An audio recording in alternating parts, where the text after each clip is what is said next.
Hi, everyone. Welcome to another episode of Soul Creativity. I'm so glad to have you on board this evening or day, wherever it is, whatever time it is where you're at. I want to mention again that you can find some information under the video on how to contact me. And if you have any suggestions, my email address is there. So please feel free to reach out if you have any um, thing you want to hear about on the program. Let me know, and we might be able to find a guest speaker to join us for that. Today, I want to mention that the shows have been going very well. Our guest speakers have all been really interesting. So if you haven't caught any of the previous episodes, please go back and listen. I'm sure you'll find them informative and inspiring. Also, please like and subscribe. And today I want to welcome our special guest, Amelia Martin. Amelia, thank you so much for being here. I know we're in for a really great conversation tonight or this evening. Great, yeah, I'm happy to be here. Thanks for having me, Karen. Um, I wanted to start talking about because you're one of the few people I know that from a very young age seem to be tapped in to your inner knowing or that inner calling. And from the time I met you, you always knew what direction you wanted to go in, what type of work you wanted to be doing, and what type of lifestyle you wanted to be living. And so I wonder if you ever thought about it as tapping into that inner knowing. And I'm guessing maybe you didn't really have to because you were already so aligned with it. But it seems to have, stayed with you and kept you on track. Huh, yeah, no, that's interesting that I guess your perception of my journey, because I feel like I maybe didn't have a clear vision, but kind of worked toward what I thought was my vision. But yeah, I think you make it sound more clear than it was to me. but perhaps it was easier for someone from the outside to see that. And sometimes after the fact, when you look back, things are Uh-huh. a little clearer than when you're going through them. But I know that when you were working in the corporate world, you knew you didn't want to be there. You knew that you were working towards getting out of that type of work environment as soon as possible because you're very nature oriented and you already knew you wanted to be in a natural setting, working with animals and plants and farming and, be with the land and with nature. So I think that makes it maybe made it easier for you in a way, to kind of imagine your path because it was so different than what you started in. Um, and I think it's important when we're going through all that, for most of us, we come across all the usual chatter in our head, the usual excuses. We might find ourselves in one work environment or one situation, and we know we don't want to be there. We don't see a clear path on how to get out. And so our mind starts, well, I can't, I don't know how, I don't know where to start. I shouldn't, I couldn't. And so I wondered if you had any of those types of um, thoughts running through your head because you did start so young and you did seem so focused. Yeah, right. Going back to the corporate world, I did know that I didn't want to be there. And it didn't take too long to see for myself that that wasn't the right setting for me. Yeah. Um, and then as far as like the self-negative talk, I definitely did that for a while, and it was helpful to for me to encounter um, like others who I looked up to in the farming and homesteading community saying like, hey, like, you can read all you want, but you have to actually like do stuff. You have to get in there and, you know, whatever you want to do. I mean, if you don't have room, but you can have a few plants on your back patio, and that makes you feel alive. Start there and just, you know, work toward wherever you can go from there. But yeah, I mean, I still find myself sometimes doing that that negative self-talk, and I just have to bring it to attention, and, you know, remind myself that I'm not going to get any further if I continue that kind of thinking. You think it's important just having that awareness, because that seems to just loop through our brain. And sometimes we don't even stop to listen, but it is, you know, affecting us in what we think we can do. So I think that's an important thing, to just have an awareness to stop and listen to what you're, you know, telling yourself. And then, like you said, find a way to move past it. Another thing I thought that you said that was really important is action. And so we always have to balance being and doing. If we don't ever take the time to be quiet and, you know, reflective, we may never connect with that inner calling. However, we could spend years thinking that we need another class, or we need to read another book, or we need to talk to some more people about how to do something, when really, like you said, you just need to start. Even if you have to start small, that you need to start somewhere, you need to take action.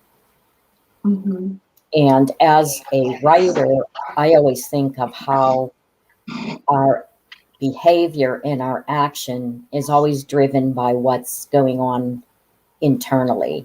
So what our thoughts and beliefs are drive our actions. And so it's really important that we find ways to bypass that, or work past it, even if you can't get the chatter to stop, to find a way to get past that. And I'm guessing in your case that maybe once you did start actually doing some of what you were doing, it helped you, like, because once you saw that you could do it, you could start small. I would imagine that's inspiration and motivation to start to believe this can grow into something more. Oh yeah, definitely. Yeah, originally, to get started homesteading or farming, small time farming, originally I thought, you know, I wanted 20 acres and we had to have all these things, and then I realized, okay, we don't need that much space, and now we just have 1 acre, and we both, my husband and I, have our hands full with what we're doing. It's just 1 acre. I'm like, thank goodness we didn't find more acreage this time around. Yeah, and I was just taking notes on some of the ways you're saying things. Like, I really liked the behavior and action, like that, how it shows up, you know, internally. Anyway, yeah. Well, I think it's important in your case, both you and your husband work in environments, you know, where you're working with the natural world, and you also incorporate that into your daily life. So you're in alignment, you know, with your work, both outside of the home and on your, in your home and on your property. And I think that's unusual. It's hard for a lot of us to get to that place. And so that's why I started off talking about how, from the time, you know, you were young, you had just gotten out of college, you know, just starting, you knew what direction you wanted to move in. And I think that's, you know, that's unusual, and also very interesting that you have been able to guide your life in that direction. I am wondering what you think about this, because for a lot of us, the journey's a lot longer. And I feel like to stay motivated and to keep moving forward, we really have to ignite our imagination and creativity. And I feel when we do that, it creates its own type of energy that does motivate us. And we need that to keep going for our journey, especially when outside circumstances or the universe throws us off track, makes us take a different path for a while, send us down a different road, if you will. And I'm wondering if you found that by using your imagination and creativity, it helped you on the path to where you are now. And also, if you see that to keep unfolding as you, I know you have a lot of, creative plans still unfolding. Mm-hmm. Yeah, I mean, I guess moving from the corporate world, I got a job working for a farming nonprofit, and that allowed me to work from home, and then that kind of allowed me to imagine what else I could be doing while I'm home.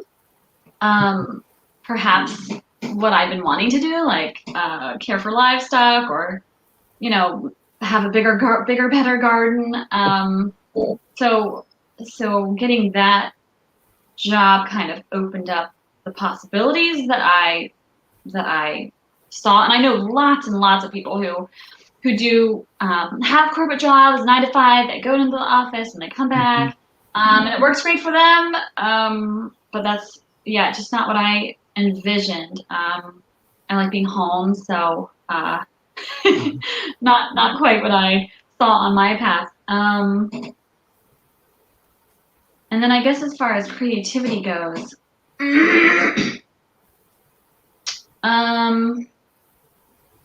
I mean, homesteading, it takes a lot of thinking and creativity with so many different aspects. I mean, and I'm ready to talk about each one, but but I'm not sure which direction you want to take it right now, Karen. Well, one thing I want to mention before and we'll move into nature, because that's something I love to talk about, and obviously, is important to you. But I was just thinking, as we're talking about, the inner calling, being authentic to yourself, there are things that play into that. We talked about if you find yourself by circumstances or some necessity that you have to take a break from your straightforward direction. First of all, I want to say the path isn't always easy. And I think we're kind of taught, well, if you just keep working towards this, you do have to keep working towards it, but it's not always a straight path and it's not always easy. So I think that's where creativity and imagination and that energy that produces can keep us motivated when it's not easy to get there. But there are some other things I think that play into that. One is just right timing, trust that you're going to get there, and holding your vision as like a sacred contract with your soul, and not giving that up, because that's really easy, as being in the corporate world, where maybe that vision there is not the same as what you're holding because it's so different. It can be very easy to give up and not honor that. So I think that those things are important. I wanted to mention them. Also, having patience, which isn't something that, we're necessarily taught, because we always think we should be so productive. Things should be happening, so quickly. And then also just living in the present moment and appreciative of the journey that you're on, whether you're exactly where you want to be or not. So I wanted to mention those things. And if you have any comment on any of that, before we just talk about nature and being in harmony and communing with nature to to do the type of work you do? Yeah. Sorry, I have something, a frog in my throat.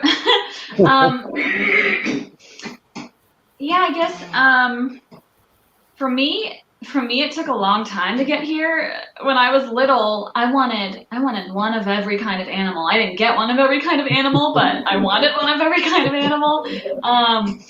And you know, I still had a good many different kinds of animals. Not really livestock, but yeah. And then I guess and then college, and then working a bit in the corporate world kind of made me more realize what I wanted to work toward. But still, like, you know, it seems to me like it's taken a while to get here, though I enjoyed my years in the city. It's fun to be young and in the city. Both of us were ready to get out into a more rural setting. Yeah. I think right timing played a little bit into that, you know, when the opportunity opened up for you to be able to move around, find jobs that are in alignment with what you want to do. And that's not always, that doesn't always come at the time that we wanted to show up. But I do want to talk about nature because that's such an important part. And as I was thinking about talking to you today, I was thinking how nature actually nourishes our emotional, physical, and spiritual bodies, and how important that is, and how communing with nature and how that fills up our senses, sharpens our sensibilities, and how it's a two-way communication, and how that really benefits both us and the natural world when it is, like if we stay in tune to that. And that's something to keep up with every day. I'm wondering how you feel about that, or if you notice and think of it as a communication in a relationship. First, sorry if you can hear my dog. Okay. I'm just gonna let her in the room. Did you hear her? Yeah. Barking. Come on, Violet. Violet, come here. Come here, sweetie. She likes to sit at my feet. That's understandable. Pardon? That's understandable. Yeah. She's just licking my hands. So sorry, I was a little bit distracted with why she was barking. Yeah, I guess as far as how the natural world works in harmony with what I'm doing and creativity.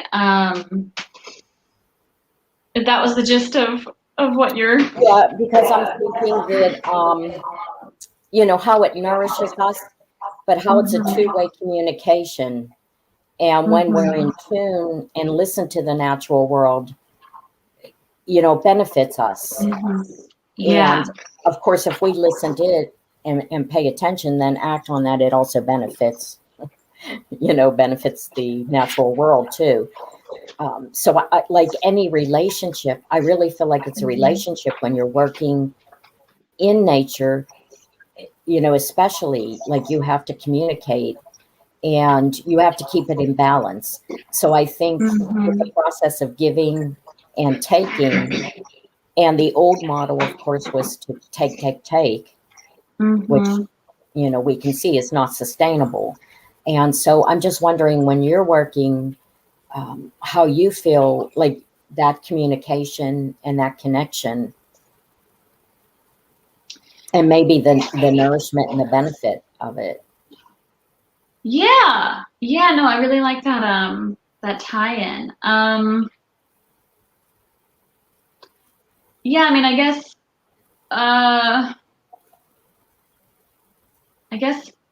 I just like to go kind of taking a couple of different points with creativity and how that ties into nature. I like to kind of use nature as a as a guide for perhaps what I should be doing.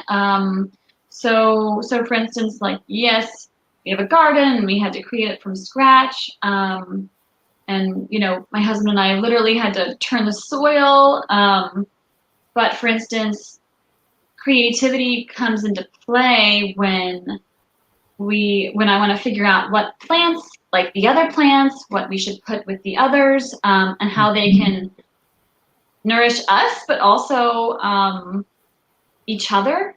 And you know, which go with which. Some plants don't like other plants, so you don't want to put those together.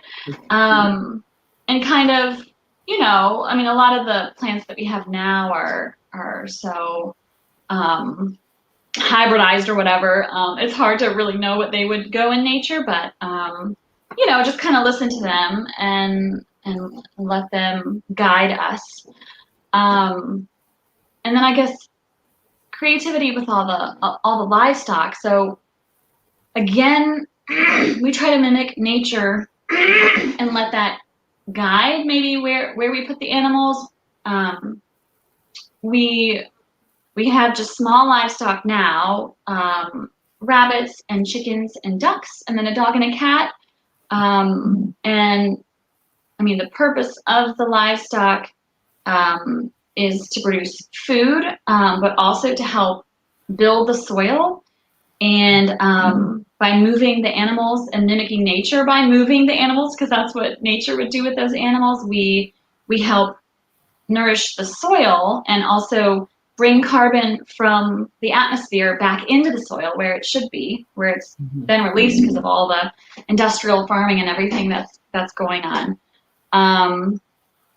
And so by kind of us getting creative, but also in trying to mimic nature, we're nourishing our little 1 acre.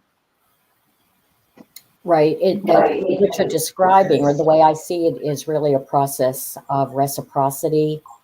And so by you, or by all of us, you know, not depleting nature, we're also not depleting, you know, our source of food and nourishment.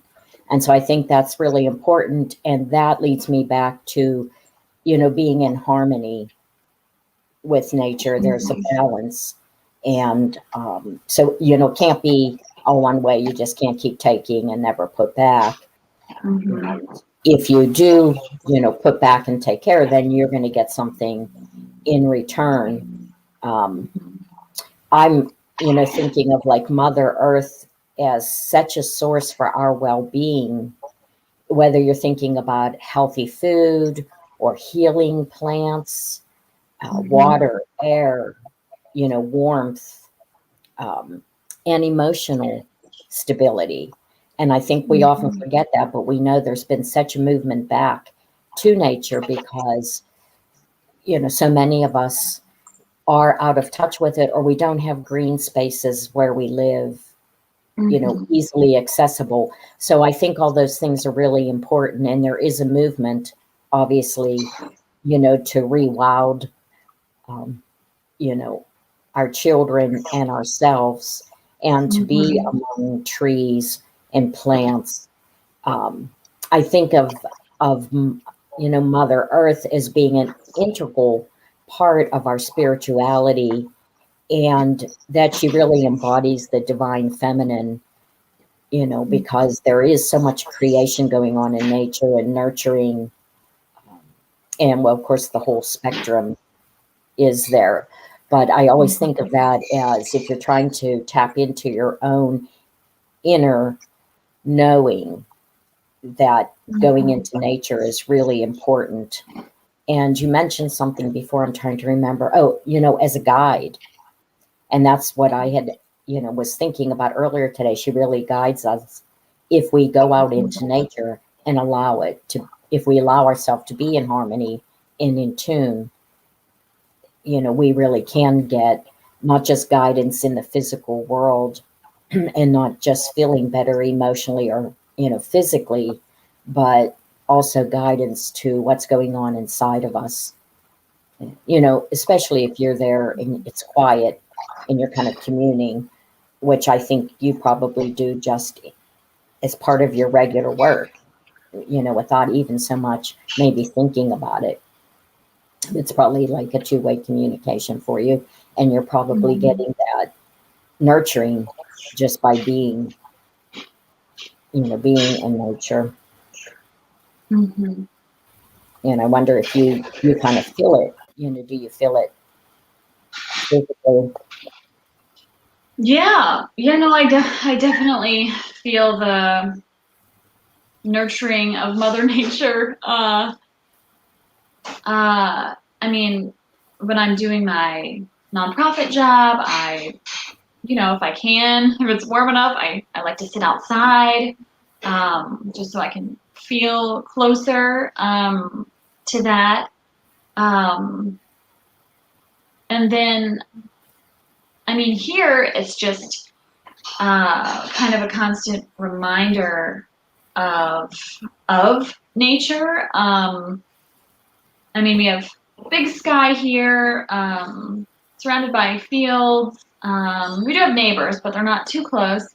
And I mean, when it pours down raining, half the time there's a rainbow in perfect view. So it's just a reminder that, yes, it's gonna rain, but better things are coming. Yeah, and then I mean the sky's big here, so it kind of forces me to have a connection with the sun. I mean, it wakes me up in the morning, plus the animals. I mean, I know that the animals are relying on me, which feels good. I like that. I like that reason to get out of bed.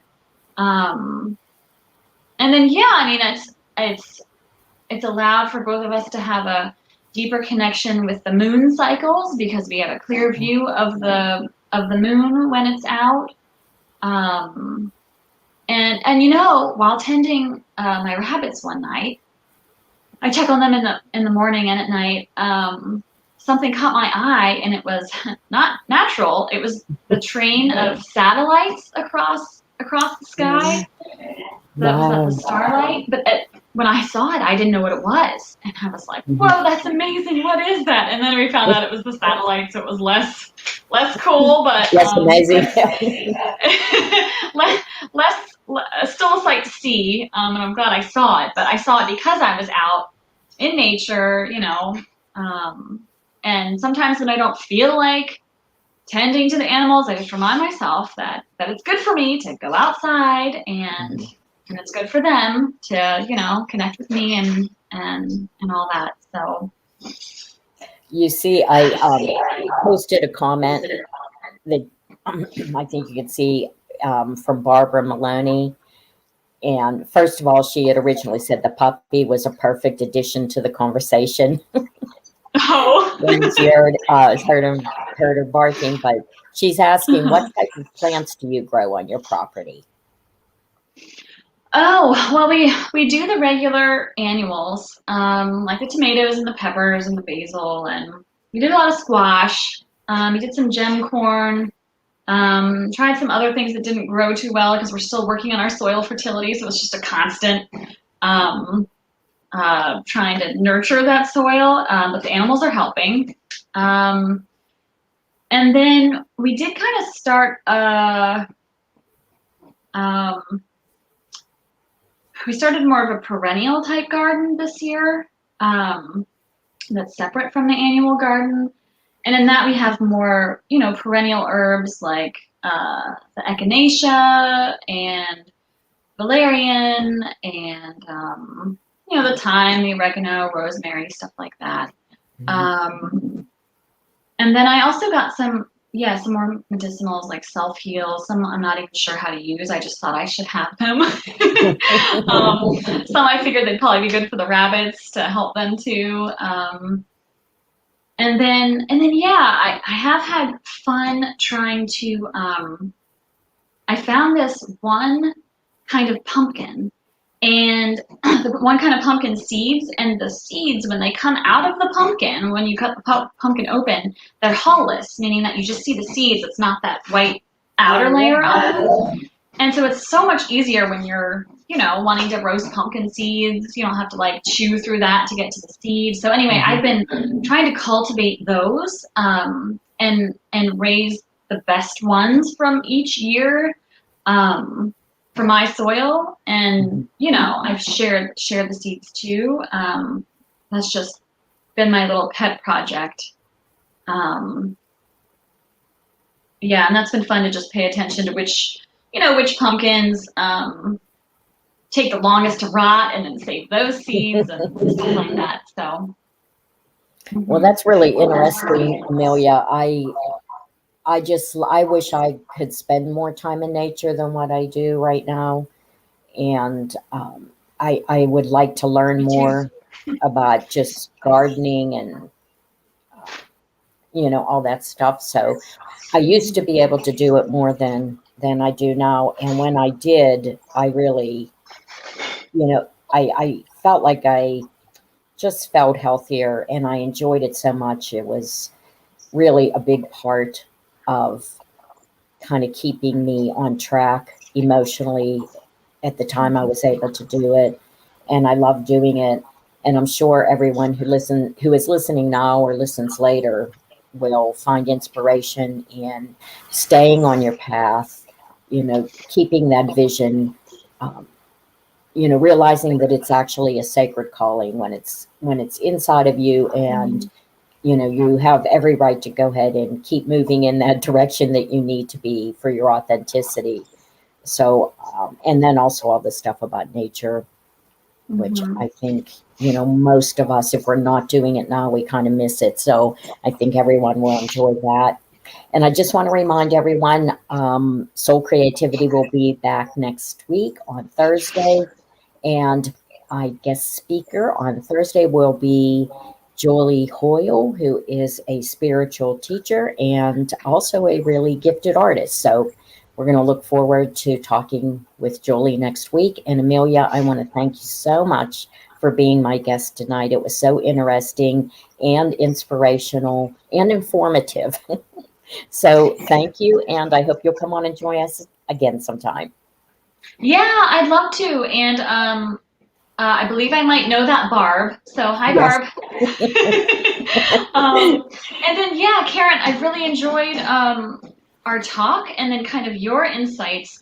It's making me think more purposefully about what I'm doing. I never really thought about what I was doing as like a sacred calling. Just, this is part of what I want to do, and I still want to do other things later, and this will help me there. But just seeing it that way, I guess, makes me a little more appreciative of, where I am. Just a reminder to appreciate where I am right now. And Exactly. And thank you so much for that.